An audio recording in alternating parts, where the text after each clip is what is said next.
shooting the gun is an amazing experience. It's just incredible. When we shoot a tactical burst, that's 2 seconds, and that's 114 rounds that go out of the front end of the 30 millimeter Gatling in that time. Now, shooting it just nonstop is not something that's recommended just for air purposes and those kinds of things. I have gone out on missions and sorties where the intent has been do not come back with a bullet in the gun. All right, welcome back, Leg Tech Nation. This one's a pretty big deal. We got our first general officer on the podcast. We bagged our first general, our first star. Shoot for the stars. Sometimes you get a literal star. Drew, who are we talking to? Today we have Brigadier General Michael Drowley, a.k.a. Jonny Bravo. He is the Director of Joint Training and Exercise J7 at U.S. Indo-Pacific Command out in Hawaii, where he develops and executes the joint exercise and joint training programs for the Indo-PACOM headquarters, their components, subordinate forces within that area of responsibility. He also develops and implements concepts incorporated into the Pacific Deterrence Initiative, for example, the Pacific Multi-Domain Training and Experimentation Capability.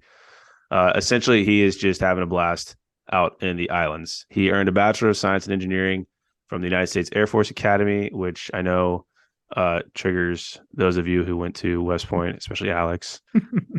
He's a command pilot, more than 2,400 flight hours in the A-10, which, again, we talk about this in the episode. If you're unfamiliar, give it a Google. An absolute badass airframe, including more than 200 combat hours. And on that note, I would direct anybody who is interested in learning more about our guest tonight. He has a TED Talk where he talks about some of that experience. It's a fantastic TED Talk. He's on Simon Sinek's podcast talking about leadership and all that entails. I have worked for him, and he has been a friend of mine for a long time. Not only does he talk the talk in terms of humor performance, he also literally walks the walk. I have been programming for him forever. An absolute BA, and we are thrilled to have him on. It's a pretty cool episode. We crack into a little bit of like the secrets of how you lead at a level like that. And we also talk about the challenges with trying to get organizations that are big and bureaucratic and have competing incentives and things like that to move in a direction where you care about and improve the performance of actual human beings, which is not always the easiest thing to do. And I think the other reason too that we wanted to have him on, and an interesting kind of conversation we have is just at the level of most embedded folks, you're experiencing sort of life on the ground in terms of working with troops. And here we're able to unpack some of what it means to make decisions at levels far and away above that. Kind of like at what point do people become numbers, and how do you navigate that world? So again, I think one of our more informative episodes, and definitely one that you guys will enjoy. I don't know the rules around call signs. Are you allowed to tell us where Jonny Bravo came from? Yeah, there's always a different answer that you'll get on that. If somebody's being coy with it or they don't want to talk about it, they'll be like, "Oh, it's got to be in the bar, and you got to buy me a drink," kind of thing.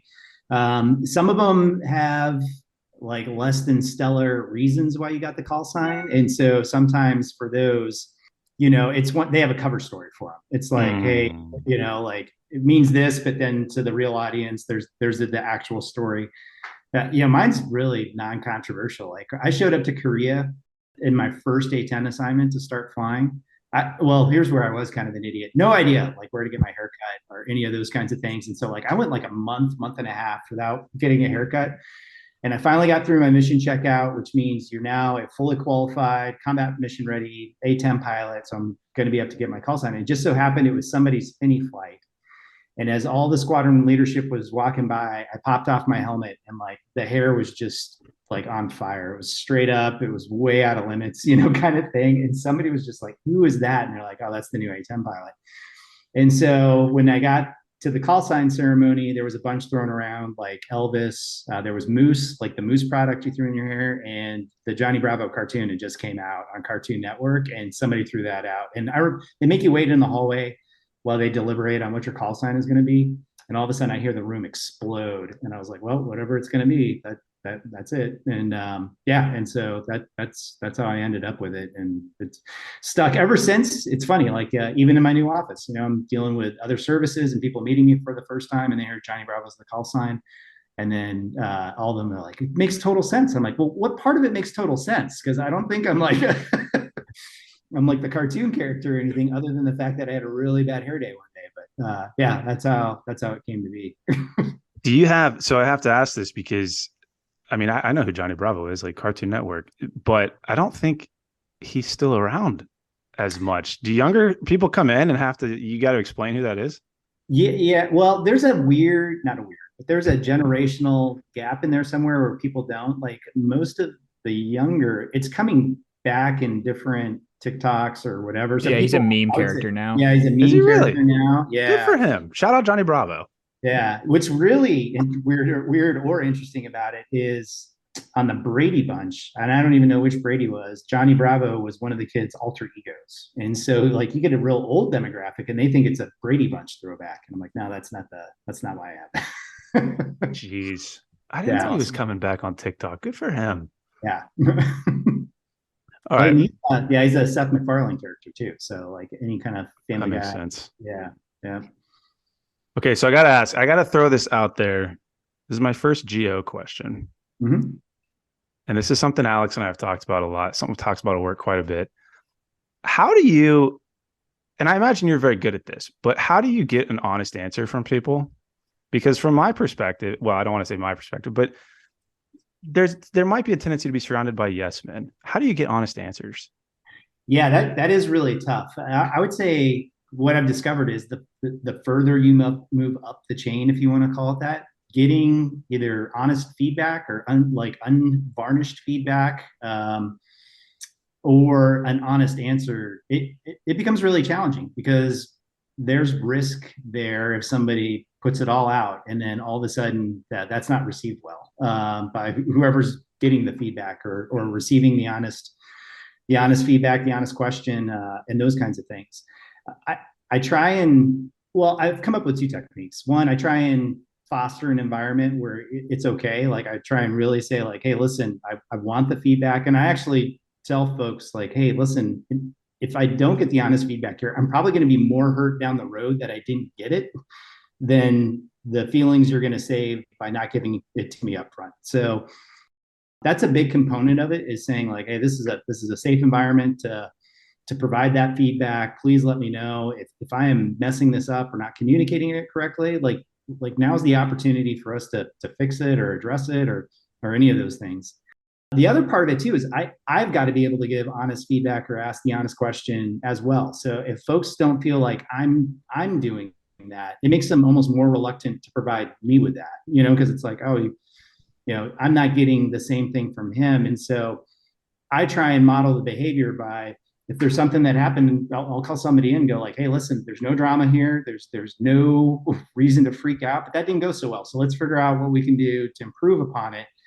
And hopefully through enough reps of doing that, it creates that environment where you're able to get that feedback, or somebody's able to ask the question. The other technique, and kind of the last one I have, is what I call my little sensor network that are out there. And that's having individuals I know that will give me honest feedback no matter what. And I really try and ensure that they know that they have that ability to give that to me, that ticket to be able to provide that and foster it when I find those type of folks. And they're very, very valuable because they provide that. And one of the contracts that I give with the leadership teams that I work with is like, hey, listen, I've got some of those folks out there. I'm not circumventing you. I'm not going around you. I'm not going to take that and just go 90 right on anybody, but I use it as a data point, something that I can either adjust my leadership style or the strategy or whatever it is that I'm getting feedback on, and it helps. But part of my standard leadership spiels to people that are moving up the ranks is getting feedback or getting those honest questions are going to become tougher and tougher as you continue to climb. I'll ask a slightly adjusted version of that question. A phenomenon I've seen all the time with the Army is that if senior leaders are coming, they're always going to see a slightly cleaned up version of whatever goes on at that level, or they're going to see the version that the leadership of that echelon thinks they want to see rather than reality. Do you ever do you try unannounced appearances? How do you cut through some of that? Because like I part of have your job seen is him to show up understand reality.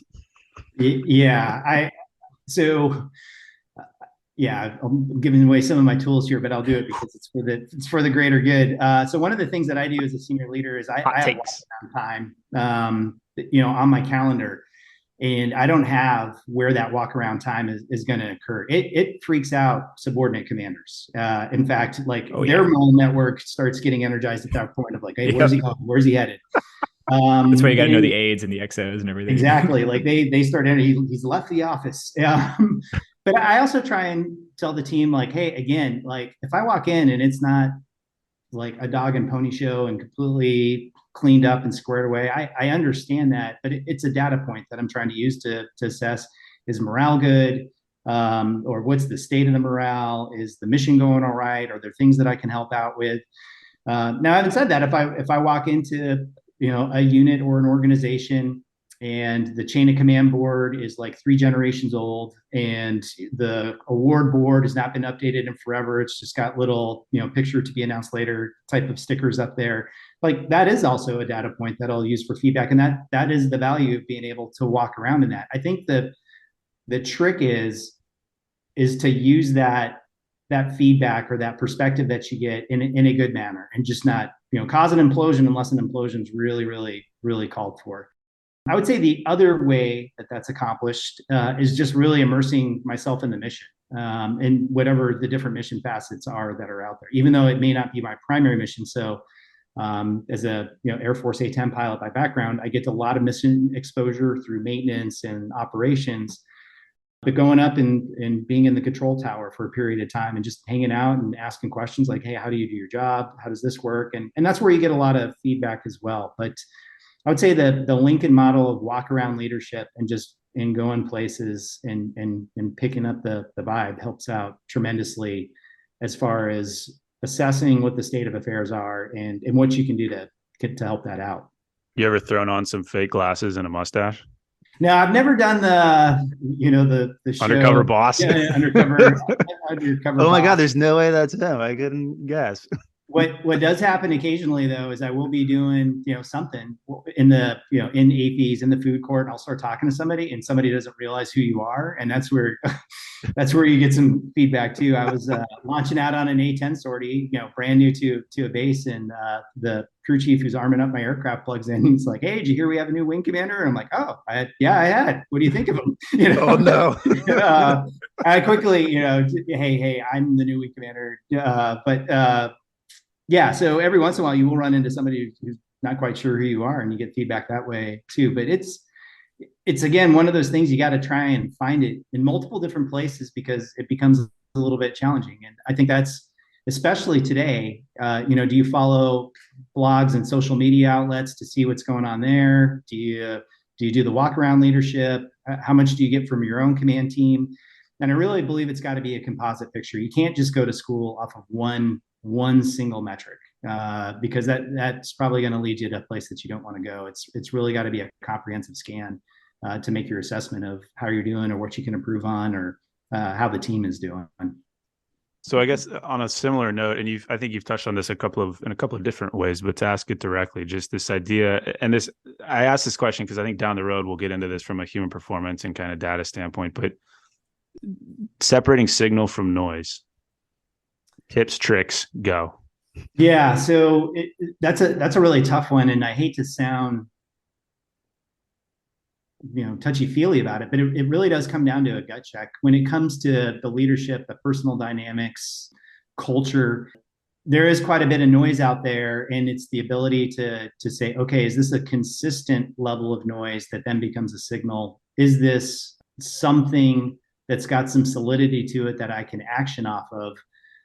Or is it just some momentary noise or some of the momentary fog that we got to see through as we continue on our path? And again, I think the ability, what I call that composite scan, trying to take in information from multiple different sources, different venues, different areas of feedback, gives you multiple angles to look at something where now noise becomes signal, or within the noise you find the signal to be able to action off of. And so that's why I'm very careful of taking one thing and going like, I got the truth data right here. Like it takes, I would say, multiple reps and multiple things.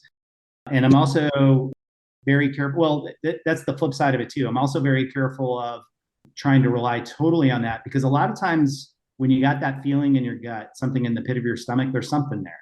Like there's something like, hey, I need to dig into this a little bit more. Something's not quite right. Or, hey, we're on the right path here. Like we need to stay the course and start working through some of this because this is the right direction to go. Mm-hmm. So to bring this around a little bit, because we are going to end up talking about like fitness and human performance a little bit here. We're going to talk about A-10s. We're going to yeah, talk I mean, about we'll do that too, especially from an Army background here. But the Air Force is big on the human weapon system terminology stuff, and it's a very machine-driven force, right? It's all about getting airframes to operate and perform their mission and things like that. How do you keep the human element in that human weapon system thing? How do you take care of like the actual people that make the whole thing work? Yeah, so I really think that's the part that we're starting to embrace and starting to figure out right now, because when it comes to the machine, when you talk about our aircraft or our fighter aircraft or heavy aircraft, helicopters, and those kinds of things, we have an immense amount of data and metrics that goes along with that. And the intent is to try and do predictive maintenance as we go along. So as you are utilizing a piece of equipment, are you utilizing it to fly to fail? So like you will run that until the point where it breaks intentionally, so that way you can swap it out and keep the supply chain healthy. Is it one of those things where you just want to know where that failure usually will occur? And so as you come up on a number of flight hours, you can say, hey, it's about time for this part to be due. So let's get the supply chain energized and move from that standpoint. What I think we finally realized and are now trying to build within the culture is, how does the human, which is the most critical weapon system there is, no matter what career field you're looking at, how do we ensure that preventive maintenance, that optimization occurs there? With our Air Force Special Warfare members, it really started with that. It then started to translate over to a lot of our air crew. As a commander, looking at our security forces and our maintenance personnel, it really should be something that's there for everybody. We're trying to prioritize how we move through that. But it's really the capacity of how do we ensure that those personnel are ready to do their mission. And when you look, I'll use again the fighter background as an example, because that's one that I grew up in.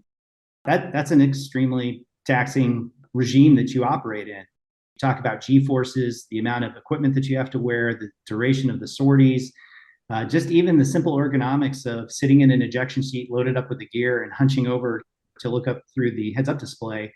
None of that is natural. And so trying to build a program that allows you to be resilient and able to perform at the highest capacity is really what we're looking for now, and trying to build that in from a session all the way through an individual's career. And again, what's good is we have a foundation of that data, of those metrics, from how we maintain a lot of our weaponry and our aircraft. And now we're trying to apply it to the human system.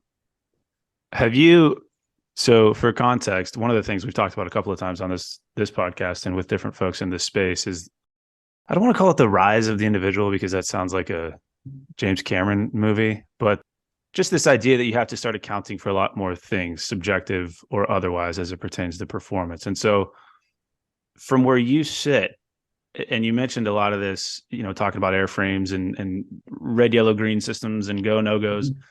Have you seen at your level an uprising of information, data, what have you, that starts to account for that individual? And then follow-on question for that is, then how do you react to that? Because from what I've seen, a lot of that does not necessarily translate well to a traditional briefing environment.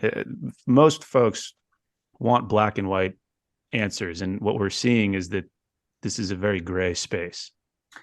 Yeah, I would say it's still pretty nascent or pretty young as far as how we're utilizing it and our understanding of it. But I mean, to highlight what I'll call some of the evolution of it, as a young aviator, fighter pilot growing up, for one example, a common cliche was a tired mind's a tactical mind, and you have pilot rest and the amount of sleep that you're supposed to get, and that's a little bit of your sanctuary, but it's also kind of understood, hey, if you didn't quite get that, are you okay to fly or not? It's really your gut check to fess up to that. Now, if that pilot rest area was broken for any reason, it makes it pretty clean of like, hey, I'm not able to fly today or execute the mission.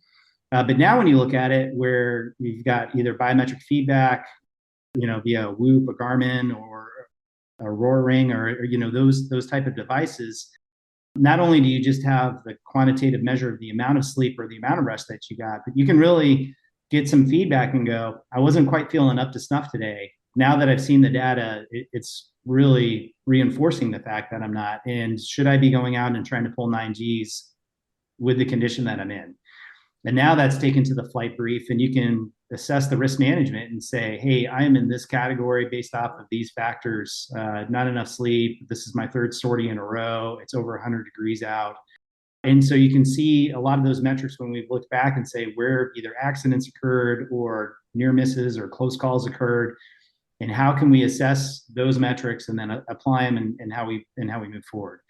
And so I think that is one example of how to use that.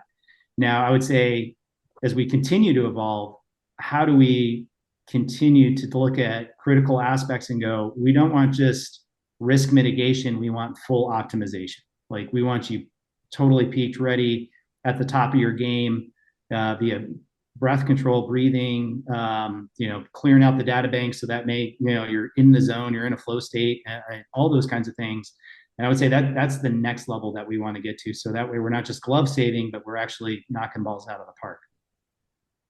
So you mentioned something in there a couple of times that I'm curious about. This is pure curiosity. I know nothing of it. Drew might, from having worked in the Air Force environment, but how to fly? I don't know how to fly. I mean, there's that. But right, is you talk about like tolerance for G forces and like the aspects of fitness that are necessary in the cockpit.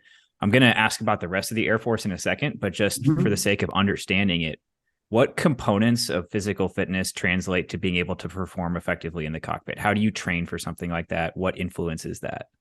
The most basic is the squat. And so to stay conscious when you're pulling that number of G forces requires a strain of your leg muscles, your glutes, all the way up to your core, because that's what's happening to you when you pull Gs. And so as an example, I weigh close to 200 pounds. If I'm pulling 2 Gs, I'm now 400 pounds. If I'm pulling 9 Gs, I'm close to 800 pounds. But it's all going through the vertical axis of my body. And so those G forces are taking the blood from my brain and from my head and then pulling it down into my legs. And so what we have is a G suit, which is squeezing those extremities, trying to push the blood flow back up so that way you can stay conscious. So that's the basic maneuver. But then also what goes along with that is you've got to have good aerobic capacity, because you have to have a breath exchange in there to continue breathing to stay conscious, because you gotta breathe. But you can't do it in such a manner that it reduces the pressure that's keeping the blood up towards your brain. And so it's got to be a very quick breath exchange, and that tires you out. And so it's a pretty interesting phenomenon. If you fly on a consistent basis, your body actually becomes acclimated to that. When it feels the Gs, it fights against it. It pushes against the G suit. You kind of anticipate those Gs coming on. And so you start your strain before, because two of the most dangerous things that can occur is either sudden rapid onset of the G forces, so it catches you unaware and then the blood quickly pulls down to your legs, or a push-pull where the blood goes up to your brain momentarily and then by a negative G and then quickly collapses back down to the legs again, because you're not what we call on top of the Gs. You're pushing early against them. And so that's just one aspect of staying conscious. Now, if you're in a fighting environment where you're taking on adversary aircraft, now you're trying to do all that while you're coming up with a strategy to defeat whatever that aggressor is. You're looking over your shoulder to try and figure out where they are, which puts a lot of forces on your neck and your back. So you're straining, you're turning, you're trying to communicate while that's going on. And again, it's not just you in the cockpit. You're usually wearing about 40 pounds of survival gear on top of that, which again is all situated in places which is not really conducive to that movement. And so those are all the conditions that you're operating under. Then there's other factors that influence. Are you well hydrated? Most of the time when you're fighting, it's in areas that are pretty extreme climatology, either over in the desert or a tropical environment. Got a lot of sweat and perspiration going. Again, there's how well you're rested. Are you fueled up for the sortie? And so those are all additional factors that go into your ability to operate in that type of environment. And that's the fighter platform right there. So how accurate is Top Gun? So Top Gun 2 does a really good job of displaying what those G-forces feel like, the pilot's trying to strain against them. I don't know the realism, the fact that they have to pull a 10G maneuver consistently in training and how happy maintenance would be. Can you go inverted with a MiG? At the range that they talk about, that would be a pretty challenging, borderline near dangerous maneuver. I wanted to ask that question for so long. Yeah. We were inverted. Yeah. That's pretty tough to do. Yeah. 10 meters, 500 feet. Now you're probably, that happens. So my follow-up to the fitness question is, obviously at this point in your career, you're leading a lot of people who aren't necessarily pilots. So the fitness requirements of jobs get a lot more diverse. Mm-hmm. How deliberate are you about setting like the fitness culture of an organization? How do you think the Air Force does with fitness culture issues? Where do you see that going? Right. So that was really the space I was in when I was the Davis-Monthan Wing Commander. So that was approximately 4.5 years ago, and stepping into that role. And so for me, I would say there's a few different priorities where that fitness is concerned. One is just a leader. I want to give you back better than I got you. So that means from a leadership development standpoint, a personal development standpoint, and also a health and fitness optimization. I want you to transition on to your next assignment, healthier, functioning, all those kinds of things. I don't want you broken down. And so there's just a basic leadership care for your people standpoint, where embracing those programs, trying to help progress those programs, helps out there. And again, that's regardless of specialty code or job description of what it is you're doing. The other part, though, as a commander, is we're in the profession of arms. And it really, again, I've seen plenty of different jobs in specialty codes end up in situations that are in extremis, crisis, conflict, where that level of performance saves lives or saves your own life. And so because we're in the profession of arms, I have a belief that the more fit, strong, high aerobic capacity, optimized that you can be, that helps. And so again, trying to progress these programs and having them available for our team or embracing the culture helps out. And then on the personal side as a leader, it's trying to model what it is that you want others to embrace. And so, as from a personal standpoint, there's a personal embrace of it, because you want the team to be able to look up and go like, okay, he's found time to work out. Like, do I have the time, or, is it being accounted for in my schedule? And then we talked about touch points and trying to connect with the team. That was a little bit of the model that I've also used. Is I'm not a consistent always early morning worker outer. I try and get a couple early morning sessions in, a couple lunch sessions in, and a couple evening sessions in, because I see different people and I can high five them, make sure they're doing okay, see how it's going, and then they can see me, they can hit me up with questions and those kinds of things. So I think it's all integrated. It is tough, though. It's tough to find the resources. It's tough to find the time. It's tough to prioritize that. And that really comes to that leadership's role and responsibility is how do you help work that into your organization and account for it? I do notice a significant number of greens on his training calendar, which I'm always very impressed by, because I assume you're quite busy and I anticipate more reds, but you knock them out. Okay. I do wonder a lot how we do it communicating. You said in there that, like, regardless of what you do, you tend to do it better if you're fit and on your game and stuff like that. And that's something that's extremely clear in the research, right? Like, kids who exercise do better in class, adults who exercise have better reaction time, have better emotional state, have better outcomes with mental health and all these things. And yet I constantly hear when I talk to people that, like, any time you put into fitness is a trade-off against your technical proficiency with your job or something like that. And it's just not the case. It's not a zero-sum game. Yeah. And I think that is the transition that we're trying to make, or the evolution of it. I mean, I remember being a young captain. I was part of an organization, and one of the leadership roles was giving a talk, and he said, "Hey, I authorize everybody to work out for an hour, hour and a half every day." And I'm like, "But when? Like, when am I supposed to do that? I've got kids and I'm busy, and it's challenging to do unless you really press upon it. Like, hey, this is for the good of our unit. This is for the good of you. This is for all those kinds of things, and or you're able to give some sort of guidance of this is where it falls in the priorities, and this is how we measure it, or we continue to communicate that this is something that we want from the team. I think, like we talked about, from the standpoint of the betterment aspect of it, it does help with your ability to think, to operate under stress, to be as efficient and effective as possible. And so, because of all those upsides, again, it to me that is a reason why we want to continue to find ways to have this built into our culture of this is an overall good for everyone.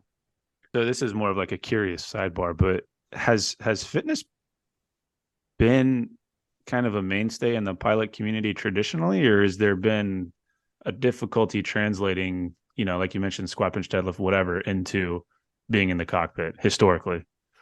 Well, yes and no. I would say it is interesting, even though it is a fairly demanding environment. Again, culturally, some of the old cliches or jokes were like, "Hey, the fighter pilot breakfast is a Coke and a Snickers bar," and you get after it. And so, if you have pure willpower, you get the job done.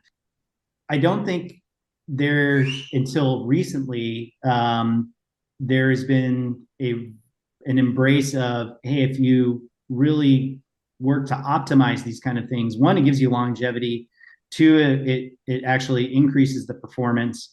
Three, like I said, if you find yourself in some extremist or some sort of contingency or something along those lines, you're that much more prepared for it. Unfortunately, again, I think what we've seen in the fighter community is individuals will fly in that demanding environment for 15, 19, 20 years. And you get to the point where your neck, your back can't take it anymore. And a lot of individuals will say, okay, that's about time for me to transition. And that's the last thing you want to see. You don't want to see it get to that point where that's the driving factor. You want them to be in a place. It is demanding, but you want them properly suited up and prepared and given the tools to be able to operate in that environment and then be able to transition without those types of issues.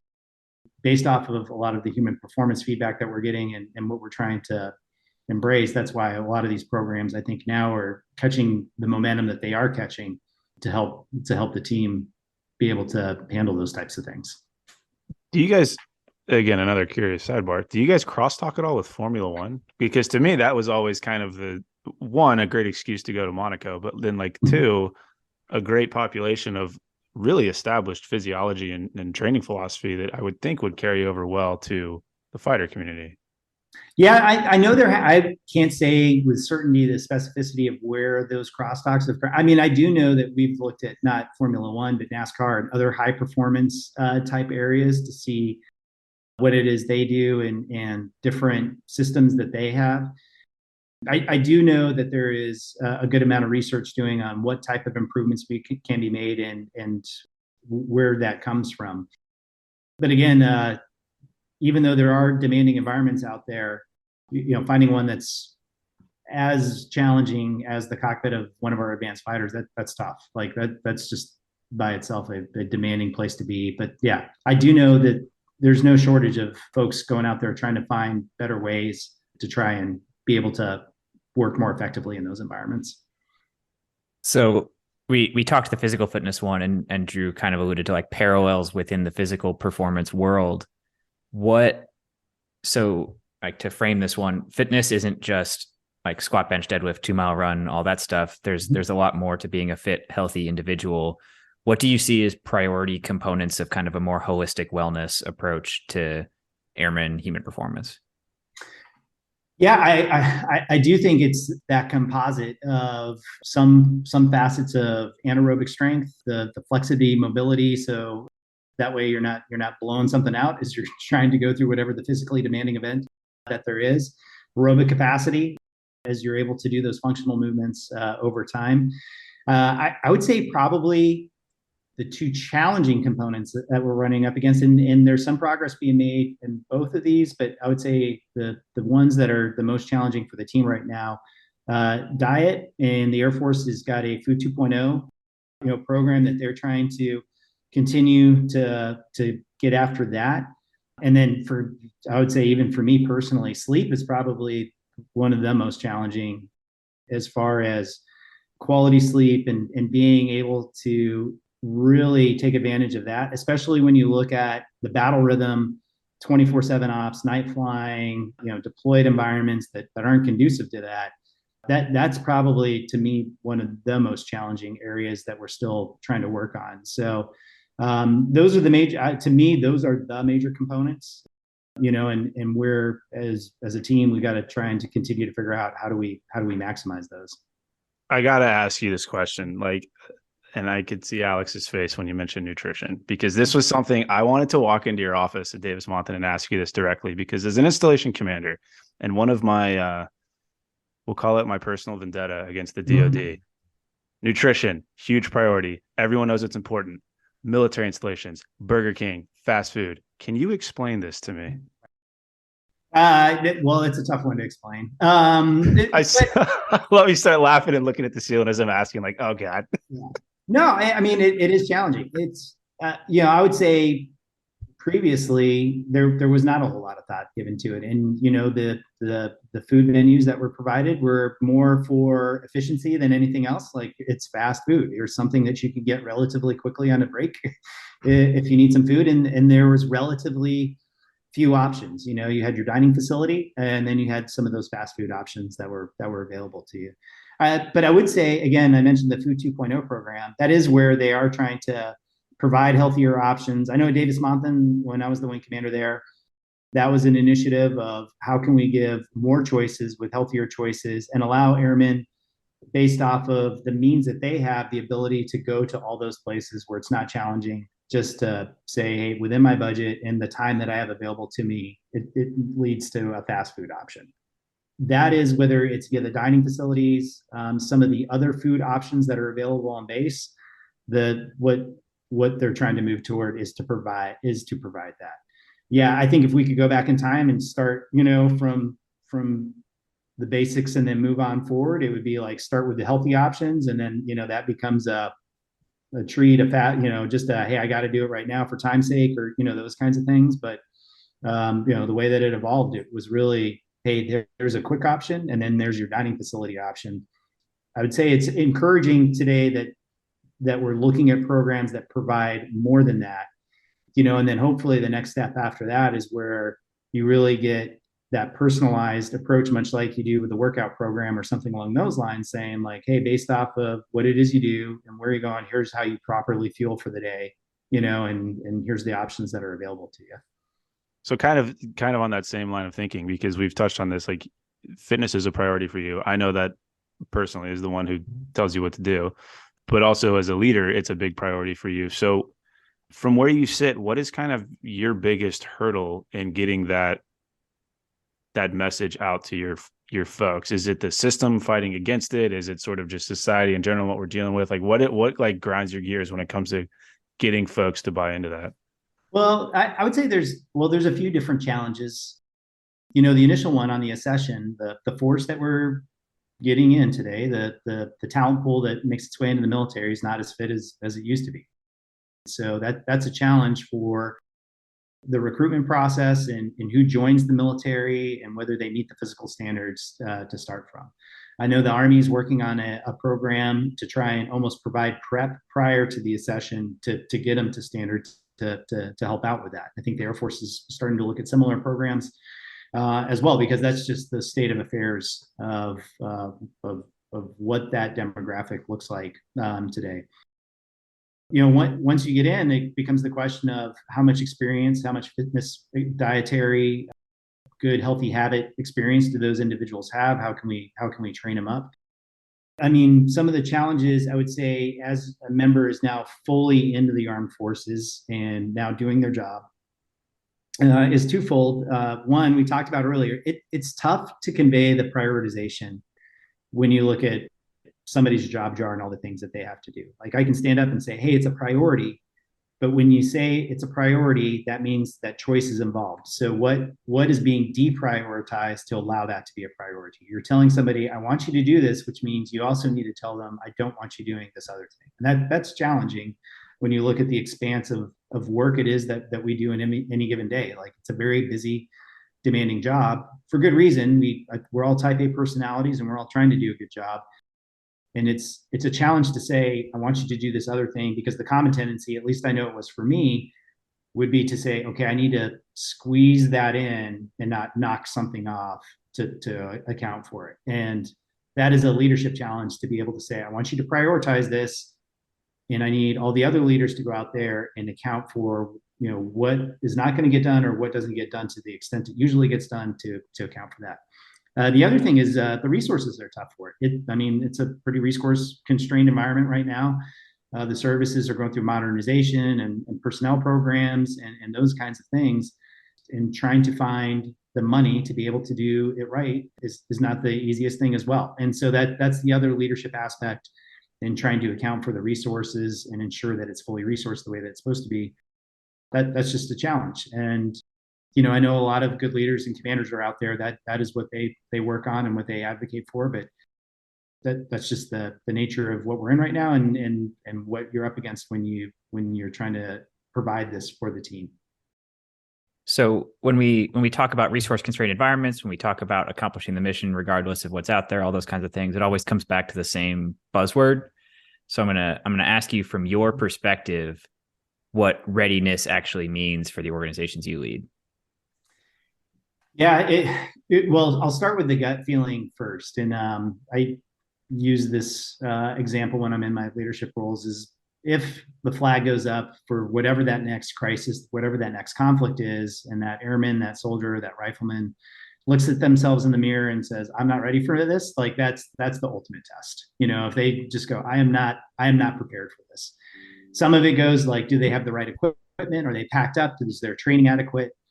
From an optimization or health standpoint, to me, it's really having an understanding that they're going to go into a demanding environment and they know that they've got the capacity to take on the tasks that it is that they're going to have to do. So a lot of that goes to the more you sweat in peace, the less you bleed in war analogy. Are you doing exercises? Are you doing workups? Whatever that is, where you can make an assessment of your individuals, like, hey, we did that, but man, we were smoked. Or like, yeah, they took that right in stride and didn't phase them. We can up the intensity. And that's how you get a lot of that feedback. So it's a tough one because it's more qualitative than quantitative, I think, on your assessment of how the team is doing. But it does have to be a qualitative assessment of, when it comes time to show up to some austere location and we're building out a base or some forward operating area, building tents, throwing up comm equipment, rucking stuff around, and then all of a sudden we're under attack. Is the team ready for that? And and that's through your experiences of the things that you're doing to make that assessment and go, yeah, I feel like we're good to go for this. Okay, so, I gotta ask, because you mentioned qualitative versus quantitative. Yeah, exactly. And this is something that we talk about all the time, specific to human performance. And I guess we can answer in that capacity or whatever feels right for you. But I would imagine, in your position, quantitative data is, I don't want to say preferred. I don't want to put words in your mouth, but how do tempting, easier. Exactly. Yeah. And so how do you navigate that?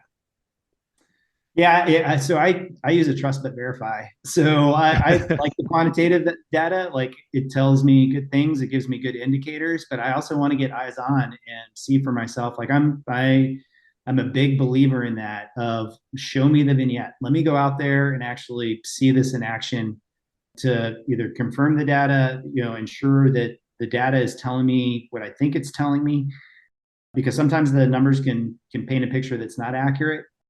Or sometimes you look at the numbers and you go, man, that's tough to believe. Is that really the case? And then you go out and you get eyes on and you're like, yeah, it really is. That is what we're looking at here. And so taking it from the standpoint of, again, it is a data point, but it needs to be reinforced with something else. And to me, that's where the qualitative comes in. As a leader, I also like it from the standpoint of, I want to be able to tell the story. I want to be able to communicate what it is the team is doing or what it is they need.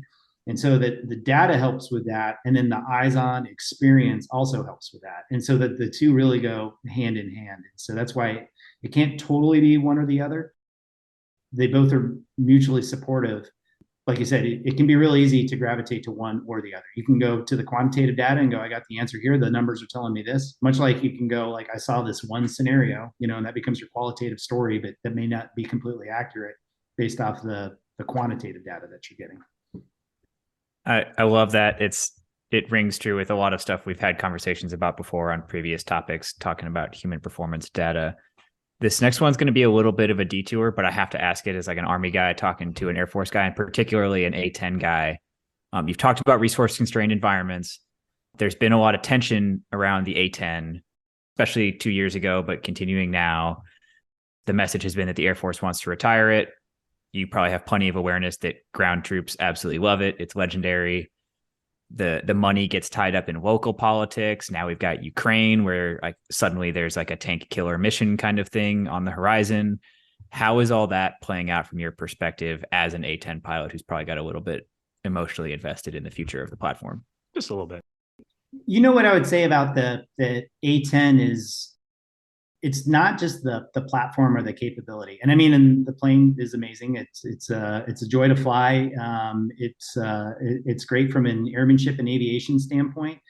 But what's really critical to it is the culture of the close air support mentality of, hey, if there's somebody in harm's way on the ground, we will be there to be able to support that individual by providing fires, by providing mutual support, whatever it is. I'll take the risk that member, that troop on the ground is going through, and I'll throw it onto my shoulders and help them out.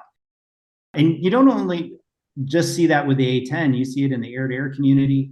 That is what they do, is they're like, hey, I am here to support the strike package going in and making sure nobody messes with you when you go do your job. The whole mindset of, hey, it's not about you. You see that in several different places. And so, with the future of the A-10, well, I completely love it and thankful for the things that I've got to do in it. The one thing that I know is that the culture is still there with those people that were in the platform, have moved on to the F-35 and other different missions. And they take that and go, okay, how can I take this weapon system now? And if that situation ever arises, provide the same thing, provide something that will take care of the troops and the forces on the ground.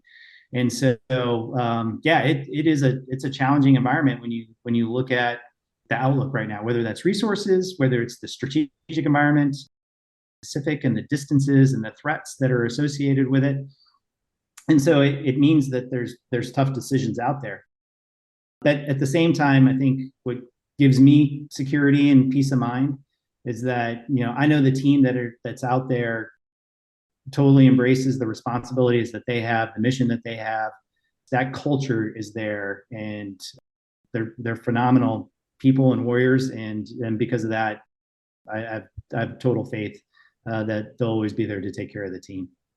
So I got to ask a fun one here. And for folks that don't know what an A-10 is, by the way, I recommend a Google. It's a machine gun with wings, I think is a decent description.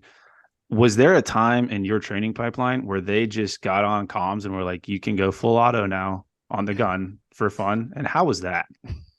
Yeah. So, I mean, shooting the gun is an amazing experience. It's just incredible.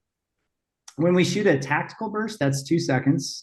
It's 114 rounds that go out of the front end of the 30 millimeter Gatling in that time. Now, shooting it just nonstop is not something that's recommended just for air purposes and those kinds of things. I have gone out on missions and sorties where the intent has been, do not come back with a bullet in the gun, like shoot out the gun, not in one single pass, but when you think about it, it carries 1,174 rounds. You're shooting about 114 rounds every 2 seconds. I mean, about 11, 12 passes and you're out of bullets. But it's an amazing 11 and 12 passes to be able to do that. He's awesome. Talking about spiritual experiences right now. Yeah, the spiritual side of human performance. Translate that to an A-10 gun for me. So another slight pivot as we move somewhat towards a close, but obviously our audience, human performance folks, and I think there's a certain subset that this is brand new to them, the idea of human performance in the military. So from where you sit, again, like what would you look for? What do you think are some kind of ideal characteristics for somebody stepping into the role of an embedded performance professional? Yeah, it's really the embodiment of the unit that you're going into. The more that assimilation occurs, where you spend time with them during the mission, you see, and again, like if I were to use an Air Force example, a fighter squadron is going to be different than a mobility squadron. A maintenance unit is going to be different than a security forces unit, which is going to be different than a service support squadron. They all have different challenges. They all have different stressors that are there. So that the more that you can immerse yourself in the mission of that organization, embody the culture, and the ones that I always felt had it right is when they were wearing the unit patches. They were part of the team. Like you could almost not tell the difference between the actual members of the unit and the performance personnel that were in there. They were just hand in glove as far as the close knit community of it. And so I think that is a key and tool for success. And then it's really the communication of, hey, I am here to help you. You've got a safe environment where you can tell me what's going on, what's hurting, where's the weak area, where you need some help. And it's my job to give you the game plan to get better, and to provide some of that tough love too, of pushing like, hey, you're capable of a little more than this. Give it the effort, give it the time. You cancel out one or twice, and I think that also leads to other great things of, if that individual is going through something, if it's one more sensor out there to help take care of the team. And so it really comes down to the touch points and the immersion of the team. If you're seen as some kind of tacked on organization or some sort of like sidebar unit, to me, it doesn't work. It's got to be the total integration and total part of the team to really maximize it. And that to me has been the most winning model out there. That's what we've seen across all the forces. It seems like that's the direction everybody's going. It used to be that it was like a clinic you go to, right? And now it's become something that's like part of the culture of the organization. Yeah. So when I was the Nellis Wing commander, when we started to work the resources to set up, it was essentially located, but we tried to get into the units as quickly as possible. And when we hit that turning point, that's when we saw the most existential gains was once that transition occurred. Absolutely. We're gonna start going into some like quicker closing questions here as we wrap up. Speed round. I'll share like a tiny personal anecdote, and then I'll ask for your version of it. Basically, I hit a point in my career, and for me, it came in the middle of my captain time, where I was wondering about the impact I was having, and I kind of discovered this human performance thing. I got a really cool job where I got to teach this kind of stuff, and I knew that was the direction I wanted to go. And as an intelligence officer, I knew intelligence branch was not that interested in me going to be a gym teacher, basically. So that was where I made my decision about what my future was going to look like and what I was going to get involved in and how I was going to help the force. How did you decide, like what have been the decision points in your career that led you to staying in to being a general officer? Yeah, so I would say the decision points, it started off with just trying to be an expert in the job that I was doing. And that was very satisfying as I was doing that early on in the career.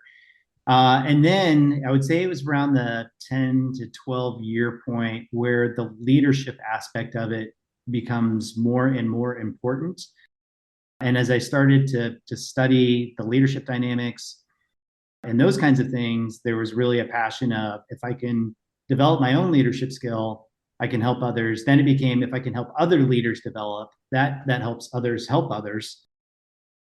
And then that kind of grew into the strategic aspect of it. If I can help develop a strategy or help take part in a strategy, now I'm helping even greater numbers, or ensuring greater numbers are able to do what it is that they need to do. And so it's always been a continuous evolution, but I would say the bedrock of that was trying to help others out, being there for others, whether it was via leadership strategy, in a commander role, and those kinds of things. And so I would say that's really where I drew the purpose from, is if there's a pain chain out there, how can I solve that pain chain? If there is something that helps the team out, how can I help provide that?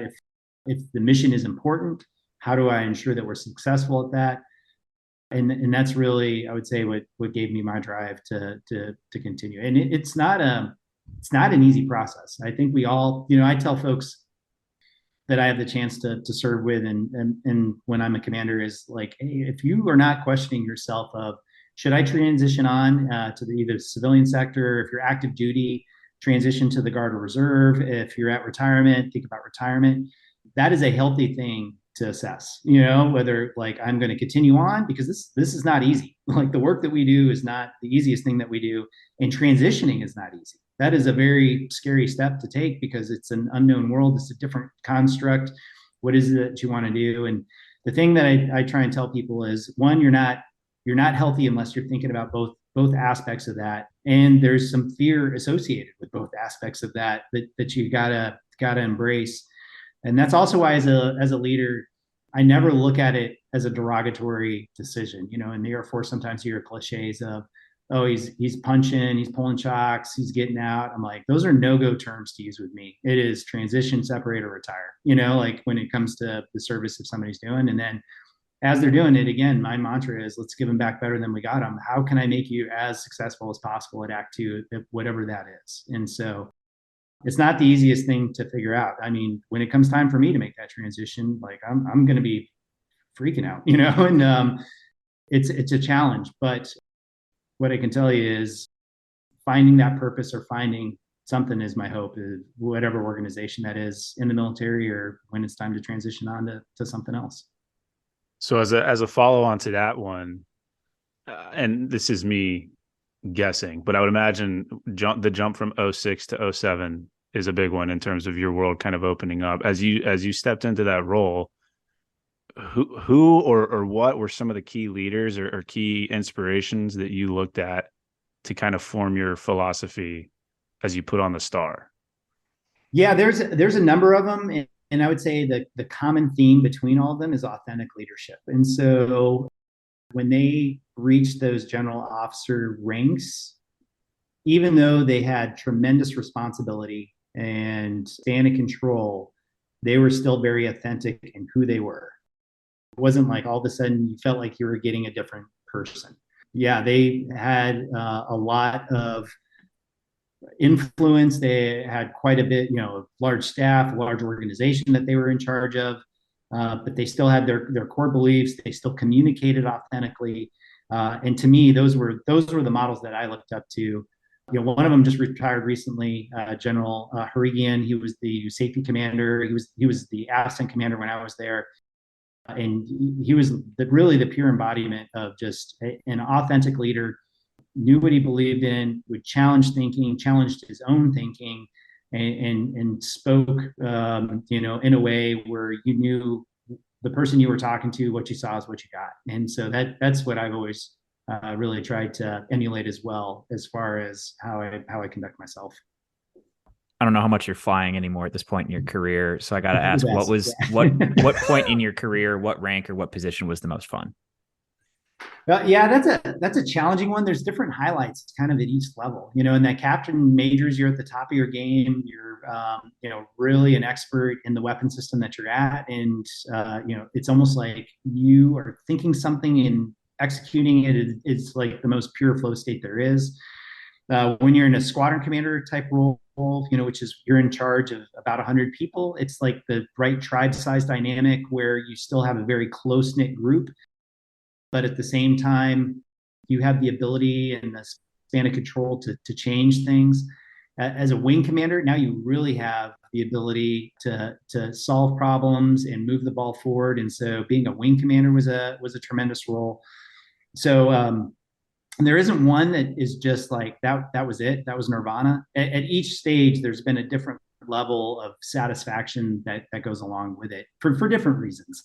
But in each one, it's always been a tremendous experience. And again, for me, the key was what was I able to do for others, and the ability to provide that.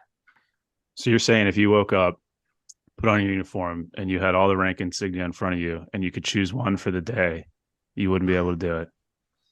Yeah, it would be a toughie, like if I could go back and be the young fighter pilot one more time in a fighter squadron, that's really appealing. Really, Didn't really. Maverick Yeah. stay at the same rank for like 30 years or something like that? Yeah, somebody's got to figure out the math on that one. I still like the 10G seemed a little bit implausible, and with the amount of service that he had as an '06, that one's kind of tough to square the corner on as well. Yeah, so that is a tough one. Wing commander, like I said, that was just great because the size of the organization, the ability to make change, it's tough. That's a tough one, and it's not totally dependent on rank either. It was a lot of it was just the role that you're in, and so yeah, but it's all been a blast. All right, last question. This is a big one. If you had to choose your favorite plane that is not an A-10, what would it be? Throughout, so like through all eras, like Okay, we'll go both ways. Historical aircraft, any plane of all time. Question one. Question 1B, planes you actually know how to fly or have flown. Okay. Yeah. So if I were to go current times, I'll give you a few different answers to this. My old man flew F-15s. That's always been another front runner as far as just a great plane. It's an air dominance machine. It did an amazing job. It's in its retirement days right now as well. The F-22 Raptor is just an incredible machine. Like that thing is just like unbelievable as far as maneuverability, systems on it. It is a work of art. So that is an incredible platform. Just amazing. Going back, there's the P-51, which would have been an amazing, just a sleek aircraft. As an A-10 guy, I do hearken a little bit to the P-47, the A-1 Skyraider. Big fan of the F-105. That's a Fairchild Republic aircraft as well. So that would have been amazing. Just a huge burner can, just going faster than anything. What's interesting is whatever platform you're in, whatever aircraft you're in, like that's the one. Like they're all amazing, and the mission's so incredible. Like whatever you get a chance to fly, it is phenomenal. So I can't think of anybody where they're in an aircraft flying and it's just like, do you like that? And they go, no, it's not fun. It stinks. Like it's a little clunky. Yeah. Oh man. Well, sir, thank you. This has been awesome. I know you have a ton of things going on, so thank you for carving out the time. Yeah, appreciate it. I really appreciate it. Really appreciate the show. Again, I think it's awesome because it's trying to help people maximize what it is they do. And again, it gives you the construct and the science behind it. So it's awesome that you guys explore it. And I was very humbled to be part of it. Well, we're sending stickers out to Hawaii. So thank you. Awesome. Yeah, thank you. Hey guys, Drew here.